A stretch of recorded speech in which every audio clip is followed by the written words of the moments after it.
Next topic जो हमें देखना है दैट इज टॉर्क। टॉर्क का दूसरा नाम है मोमेंट ऑफ फोर्स। ठीक है, टॉर्क को हम डिफाइन करते हैं as the turning effect of a force along a fixed point। ठीक है, turning effect of a force यानी कोई फोर्स किसी बॉडी को कितना रोटेट कर सकती है, उसमें टर्निंग इफेक्ट प्रोड्यूस हो सकता है फोर्स की वजह से। That turning effect which is produced by a force in a body about a fixed point that is known as torque. So turning effect of a force about an axis और a point is known as torque या moment of force. अच्छा देखें, turning effect कोई body rotate तब होती है, उसके लिए एक एक्सिस ऑफ रोटेशन होता है।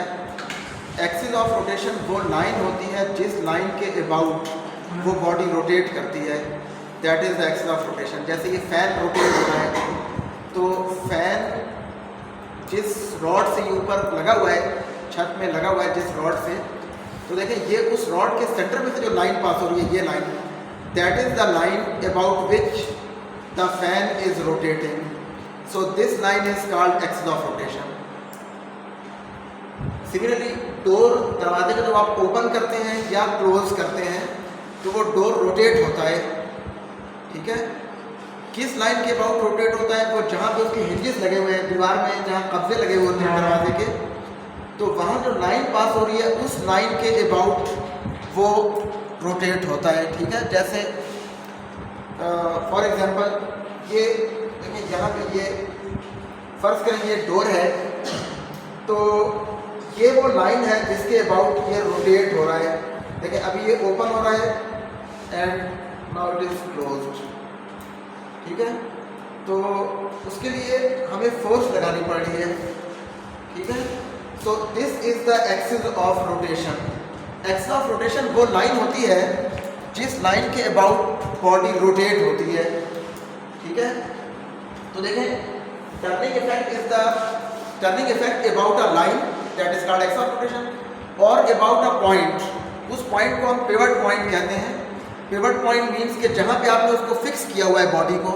जैसे अभी हम आगे देखेंगे एक रिजिड बॉडी के लिए, आप किसी रिजिड बॉडी को अगर किसी पॉइंट पे फिक्स कर दें तो वो उस पॉइंट के अबाउट रोटेट हो सकती है। अगर आपने पिवट ना किया हुआ हो तो वो रोटेट नहीं होगी, उसमें लीनियर मोशन प्रोड्यूस होगी। ठीक है, जैसे दरवाजे की एग्जांपल मैंने दिया आपको, अगर दरवाजे में ये कब्जे ना लगे हुए हो हिंजेस, तो आप दरवाजे पर फोर्स करें तो वो दरवाजा स्ट्रेट आगे की तरफ मूव करेगा, लीनियर पाथ पे मूव करेगा।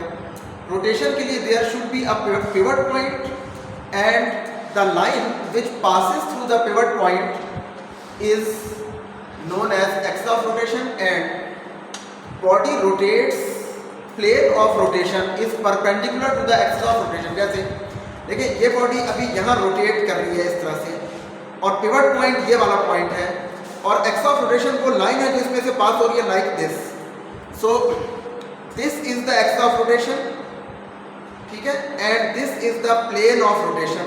तो देखिए plane of rotation axis of rotation के परपेंडिकुलर है, जनरली ये इसके परपेंडिकुलर होता है। So that line is called axis of rotation. जिस लाइन के अबाउट वो बॉडी रोटेट होती है या जिस पॉइंट के अबाउट रोटेट होती है उसको हम पिवट पॉइंट कहते हैं, और इस केस में हम पिवट पॉइंट को एज अ रेफरेंस पॉइंट लेते हैं to calculate the torque.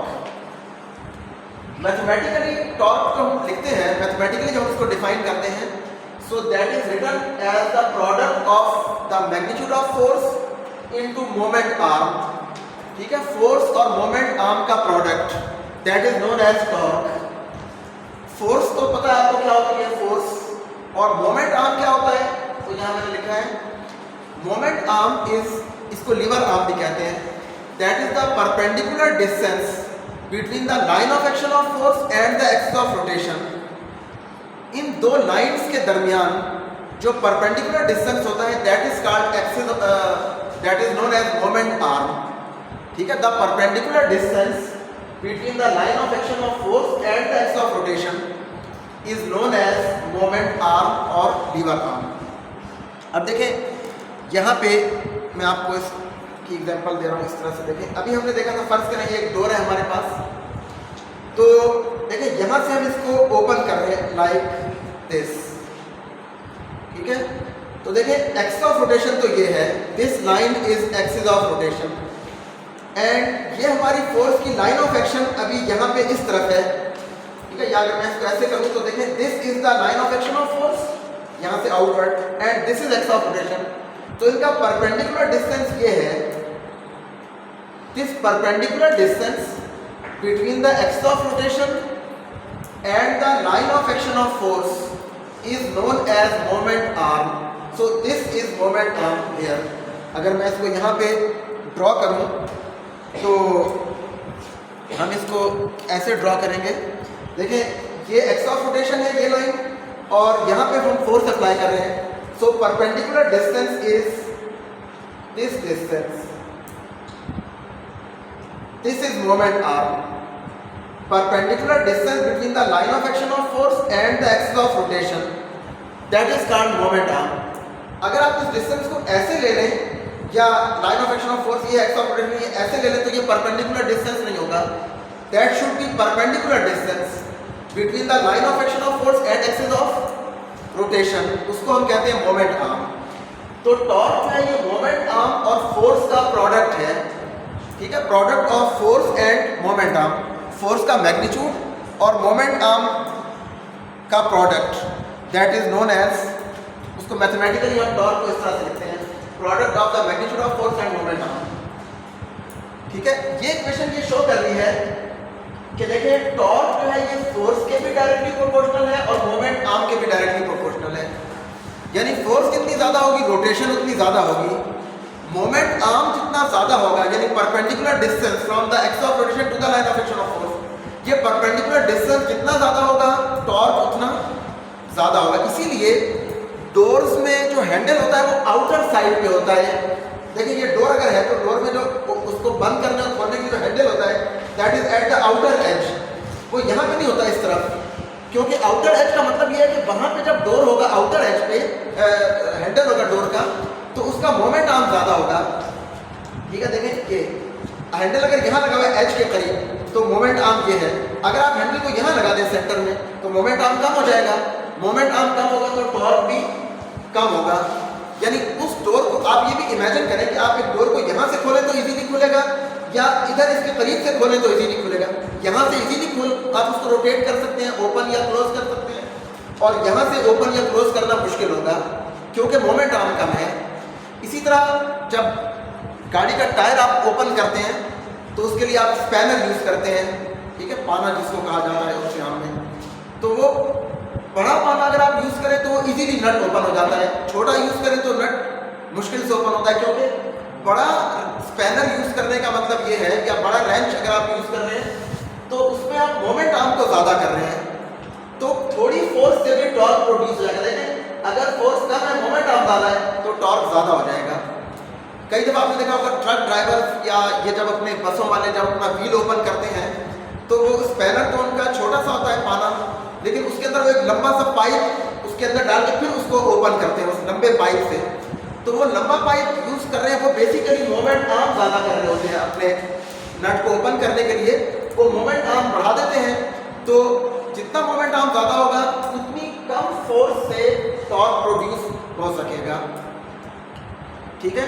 So torque depends directly upon the magnitude of force and directly upon the length of the moment arm, ठीक है। मोमेंट आर्म जितना ज़्यादा होगा टॉर्क उतना ज़्यादा होगा, मोमेंट आर्म कम होगा तो टॉर्क भी कम होगा, ठीक है। आप ये इमेजिन करें साइकिल का व्हील है, साइकिल के व्हील को अगर आप बिल्कुल रिम के करीब से घुमाएं पकड़ के तो इजीली घूमेगा, अगर आप उसको एक्सेल के करीब से घुमाएं तो वो मुश्किल से घूमेगा क्योंकि वहाँ पे मोमेंट आर्म कम होगा उसका, ठीक है।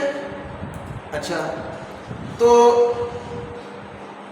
यहाँ पे एक और चीज देखें, इस इक्वेशन से हम ये भी शो कर सकते हैं कि टॉर्क की जो यूनिट है that is SI unit, newton into metre, force की न्यूटन, लेंथ की मीटर, तो newton metre, moment arm basically एक लेंथ है और इसकी डायमेंशन क्या है ml² t - 2, ml² T minus 2, that is the dimension of torque. ये वही डायमेंशन है जो वर्क की भी यही डायमेंशन होती है, और तो वर्क और टॉर्क की डायमेंशन सेम है, यूनिट भी सेम है, लेकिन वर्क की डायमेंशन भी न्यूटन मीटर होती है। फर्क ये है कि वर्क की जो न्यूटन मीटर यूनिट है उसको हम जाउल कहते हैं, टॉर्क यूनिट को हम जाउल नहीं कहते बल्कि उसको हम कहते हैं newton metre, and torque is a vector quantity.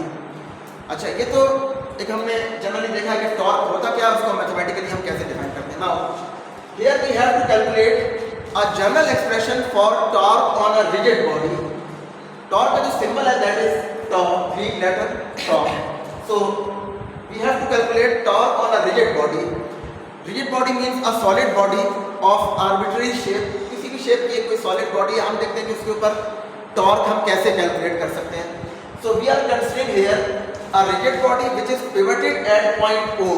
O point पर इसको fixed pivot किया हुआ है, जैसे मैंने अभी बताया था like this. ठीक है, so O is the pivot point which is taken as the reference point. जैसे हम origin को reference point लेते हैं xy axis में, टॉर्क के जो प्रॉब्लम है उसमें आमतौर पर जो हमारा pivot point होता है उसको हम as a reference point लेते हैं, और हम इस बॉडी पे एक फोर्स अप्लाई कर रहे हैं F at a point P in this direction.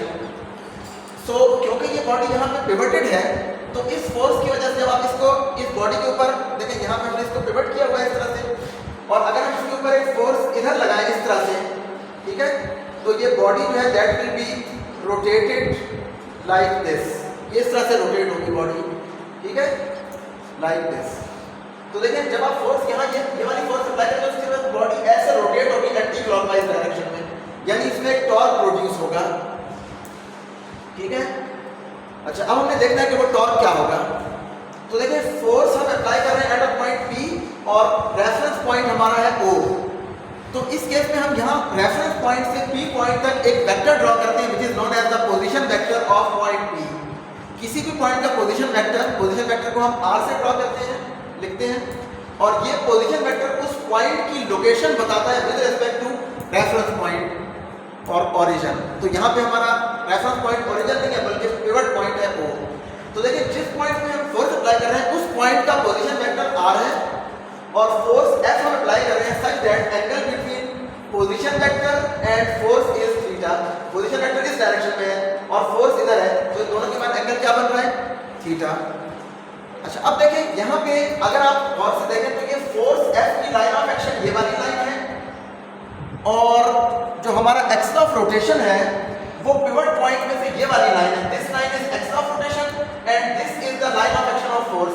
तो ये जो R है, ठीक है, ये फोर्स F का मोमेंट आर्म नहीं बन रहा because it is not the perpendicular distance between the line of action of force and axis of rotation.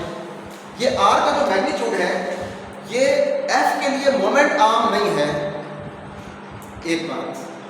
दूसरी चीज आप देखें कि देखिए जो बॉडी रोटेट हो रही है वो एग्जैक्टली फोर्स F की वजह से इस तरफ रोटेट हो रही है लाइक दिस। तो यहाँ पे हम फोर्स F को डिकम्पोज कर रहे हैं, रिजॉल्व कर रहे हैं into two components. One is the component of force along the position vector R। देखिए F का एक कंपोनेंट हमने F1 बनाया है जो R के डायरेक्शन में है, और दूसरा कंपोनेंट हमने बनाया F2 जो F1 के या R के परपेंडिकुलर है। तो ये F1 और F2 आप कह सकते हैं इसके रेक्टेंगुलर कंपोनेंट्स हैं क्योंकि ये म्यूचुअली परपेंडिकुलर है। तो F के हमने दो कंपोनेंट्स बना लिए। अब अगर आप देखें तो बॉडी की रोटेशन F1 की डायरेक्शन में बॉडी रोटेट नहीं हो रही बल्कि बॉडी F2 की डायरेक्शन में रोटेट हो रही है लाइक दिस। सो यहाँ पे फोर्स का जो कंपोनेंट रोटेशन प्रोड्यूस कर रहा है या जिस कंपोनेंट की वजह से बॉडी में टॉर्क प्रोड्यूस हो रहा है वो कंपोनेंट F2 है, नॉट F1, ठीक है। दूसरी बात देखिए F1 की जो लाइन ऑफ एक्शन है वो पिवट पॉइंट में से पास हो रही है। जब line of action pivot point में से पास हो रही है इसका मतलब है perpendicular distance between the line of action of force and x of rotation 0 हो गया, तो F1 का मोमेंट आर्म 0 है, इसलिए F1 की वजह से टॉर्क प्रोड्यूस नहीं होगा। No torque is produce due to F1 because for F1 moment arm is 0। क्यों 0 है? क्योंकि F1 की line of action pivot point में से पास हो रही है, तो एक्स ऑफ रोटेशन और F1 की लाइन ऑफ एक्शन के दरमियान 0 डिस्टेंस है, यानी मोमेंट आर्म 0 है, ठीक है। बाकी रह गई F2। तो देखिए हमें ये यहाँ पे नजर आ रहा है कि बॉडी रोटेट भी F2 की डायरेक्शन में हो रही है और टॉर्क भी F2 की वजह से ही प्रोड्यूस हो रहा है, क्योंकि F1 का तो मोमेंट आर्म 0 है। तो यहाँ पे फोर्स का जो इफेक्टिव कंपोनेंट है जो टॉर्क प्रोड्यूस कर रहा है that is F2 not F1। अच्छा अब देखिए F2 को आप यहाँ से क्या के यहाँ भी ड्रॉ कर सकते हैं। तो देखिए अब F2 की लाइन ऑफ एक्शन ये है और एक्स ऑफ रोटेशन ये लाइन है। तो देखिए इस वक्त F2 के लिए R का magnitude that is moment arm, F के लिए तो R मोमेंट आर्म नहीं था, लेकिन F2 की लाइन ऑफ एक्शन और ये एक्स ऑफ रोटेशन इनके दरमियान अगर आप इसको देखें तो देखिए this is perpendicular distance between the line of action of F2 and the axis of rotation. So F2 के लिए ये R जो है ये मोमेंट आर्म है, R का मैग्नीट्यूड, ठीक है। So we can write torque on this rigid body, क्योंकि F1 की वजह से टॉर्क नहीं प्रोड्यूस हो रहा, तो टॉर्क प्रोड्यूस हो रहा है F2 की वजह से। तो टॉर्क क्या होता है देखिए फोर्स इनटू मोमेंट आर्म। तो हम यहां पे लिखते हैं torque is equal to force into moment arm. Force which produces torque is F2, so force की जगह F2 आ जाएगा और मोमेंट आर्म क्या है वेक्टर R का मैग्नीट्यूड, सो into R, F2 into R, इसको आप इक्वेशन 2 कहते हैं। नाउ अब हम F2 फाइंड करते हैं। How to find F2? तो देखिए F2 फाइंड करने के लिए आप ये वाली ट्रायंगल कंसीडर करें, which is a right triangle PMN। ये जो ट्रायंगल बन रही है ये वाली that is a right triangle और इसमें हमने F2 फाइंड करना है। तो अगर हम इसमें साइन ऑफ थीटा ले लें तो साइन थीटा होता है perpendicular over hypotenuse. Perpendicular is MN and hypotenuse is PN, so MN over PM। MN जो है that is F2 and PN is F, ठीक है। MN F2 का मैग्नीट्यूड है और PN F का मैग्नीट्यूड है। So we can write sin theta is equal to F2 over F and from here F2 is equal to F sin theta. तो ये हमारे पास यहाँ पे F2 की वैल्यू चाहिए थी, तो हमने फाइंड कर ली क्या ये F sin theta. Now F2 की ये वाली वैल्यू यहाँ पुट कर दें इक्वेशन 2 में। So we can write torque is equal to F sin theta into R, ये R एज इट इज। तो इसको हम लिख सकते हैं R F sin theta, R into F into sin theta. Vector अभी बताया था torque is a vector quantity, तो वेक्टर फॉर्म में हम इसको लिखते हैं torque vector is equal to R F sin theta into n unit vector, where n is a unit vector which is perpendicular to both R and F, R vector and F vector, ठीक है, क्योंकि ये R और F है। तो देखिए हमने देखा था A क्रॉस B होता है AB sin theta into n unit vector, तो R F sin theta into n unit vector को हम क्या लिख सकते हैं R vector cross F vector. So torque is the cross product of position vector and force, ठीक है। Torque position vector और फोर्स का क्रॉस प्रोडक्ट है यहाँ पे। तो देखिए F2 और मोमेंट आर्म का तो प्रोडक्ट है, लेकिन F और R का क्रॉस प्रोडक्ट है। सो ये जनरल इक्वेशन है torque is equal to torque vector is equal to R vector position vector cross F vector, ठीक है।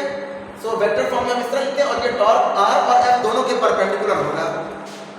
अब यहाँ पे देखें हमने जो वेक्टर प्रोडक्ट की फिजिकल मीनिंग देखे थे, जिसमें आपको बताया था कि हम एक वेक्टर का component perpendicular to the other vector लेते हैं।